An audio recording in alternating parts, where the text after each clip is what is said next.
It's a great honour to be a senator for Queensland, and it's a great honour to represent the people of Queensland, whether it is dealing with the yellow crazy ants of far north Queensland, or being the patron for the restoration of the World War II igloo on the Atherton Tablelands. But it is a great honour, and the LNP carries the torch for all Queenslanders. And you only have to look at our Senate team and the senators who represent the LNP to see that we are a diverse team with a lot of fellow senators who bring to the table skills and abilities that are sadly missing in the Labor Party. And I join my colleagues, Senators McDonald, Brandis, O'Sullivan, Canavan and Lindgren, each of them talented and great people. We come from all parts of the state and represent all of Queensland.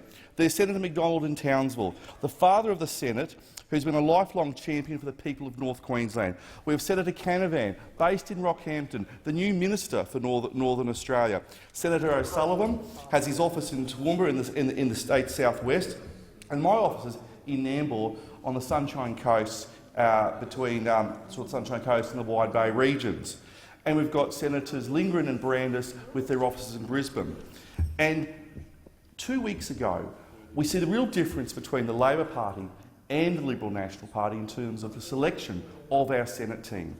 We didn't have any of these smoke-filled rooms with union heavyweights moving around monopoly pieces on the board. We had a democratic basis, a democratic process in our party where our party members chose our Senate team for the next election. And Senators Brandis, O'Sullivan and Lindgren were re-selected, and they were joined with two new Senate candidates, Gerard Rennick and Dan Ryan.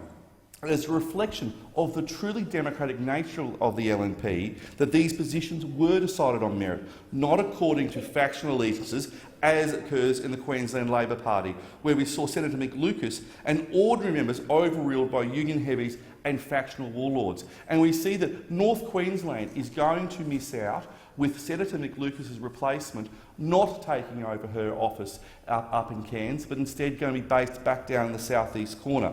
And in the other place, the Liberal National Party has a fantastic team of MPs who have been holding the flame for the Liberal National Party since their election. And they're going to be joined with great candidates like Ted O'Brien in Fairfax, David Littleproud in Marinara, Teresa Harding in Blair, Nick Mansour in Moreton, Freya Ostrovich in Rankin, David Kingston in Lilly and Fiona Ward in Griffith, who are fighting to improve their communities and provide a strong voice as part of the federal coalition team.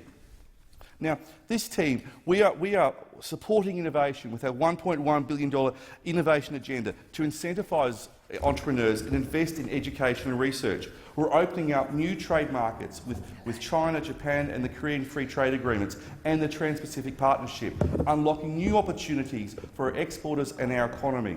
And we're standing up to the thuggery paralysing Australia's construction sites, while those opposite sit back and take their orders from their trade union paymasters in opposing reform. We're investing more than $50 billion in infrastructure for roads, rail, airports and water, and developing a plan for Northern Australia for the first time in our nation's history. And we're investing in a comprehensive and responsible long-term plan to defend our nation and advance our national interests to develop a more potent, agile and engaged Australian Defence Force. Defence funding will increase by $29.9 billion over the next 10 years, delivering on our commitment to return defence spending to 2% of GDP within a decade, and reversing the savage $18 billion of cuts that Labor made while in office, sending defence spending spiralling to its lowest level since 1938. The coalition government has a very good story to tell. There have been 421,000 jobs created since we came to office. 301,000 jobs in 2015 alone. That's the strongest calendar year growth since 2006, when the coalition was last in government under John Howard. In 2013, under Labor, employment growth was only 1,900 per month, an annual growth rate of 0.2%. Over the past year under the coalition, jobs growth has been more than 10 times that amount, with more than 25,000 jobs created per month, an annual growth rate of 2.6%. And we're fixing the budget by reducing Labor's debt and deficit, with the underlying deficit falling from 2.3% of GDP to 0.7% over the forward estimates. The Coalition is also delivering on its promise to keep Australians safe. We have stopped the flow of boats that were unleashed by the open border policies of Labor.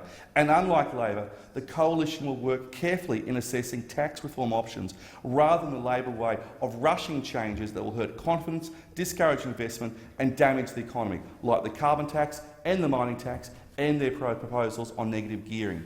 And we've just celebrated the 20th anniversary of the election of the Howard government, when the Australian people took their baseball bats to the economic recklessness of the Keating Labor government. But sadly, some things never change. Bill Shorten and Labor and their high-taxing, high-spending policies would once again take Australia down the path of economic destitution. It's the federal coalition that will fight to ensure Australians are able to achieve the exciting and prosperous future that lies ahead. In my own home state of Queensland, we see the Labor government on the brink of collapse, frozen at the wheel. The Palaszczuk Labor government cannot make a decision but have launched over 80 reviews. Like their federal counterparts, they are under the thumb of union bosses, having met with their masters nearly 250 times since February 2015. The result has been a freeze in infrastructure investment, seen unemployment rise and business confidence collapse, and a growing state debt. Queensland deserves better. And in Brisbane City, the LNP's Team Quirk has been working hard for the last 5 years to deliver practical, sensible and reliable leadership to the people of Queensland's capital.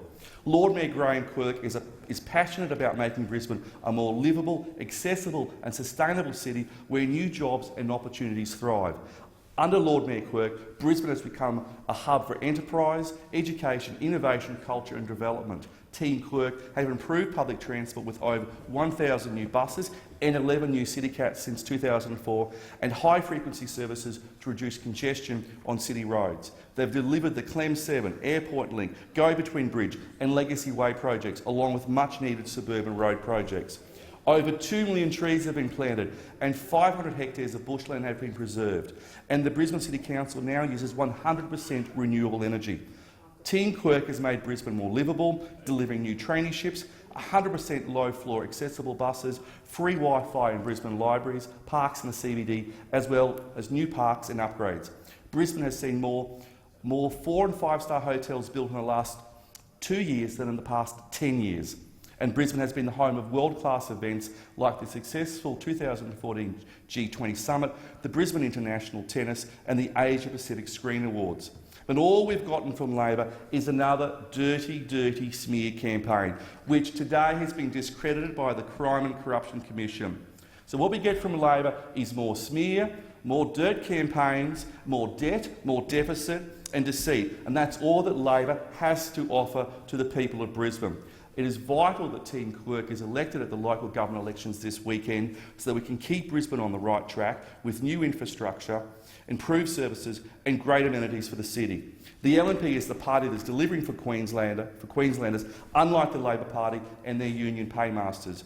Whether it's federal, state and local, only the Liberal National Party and the Coalition is a champion of small government, low taxes, strong communities and personal freedom. Thank you.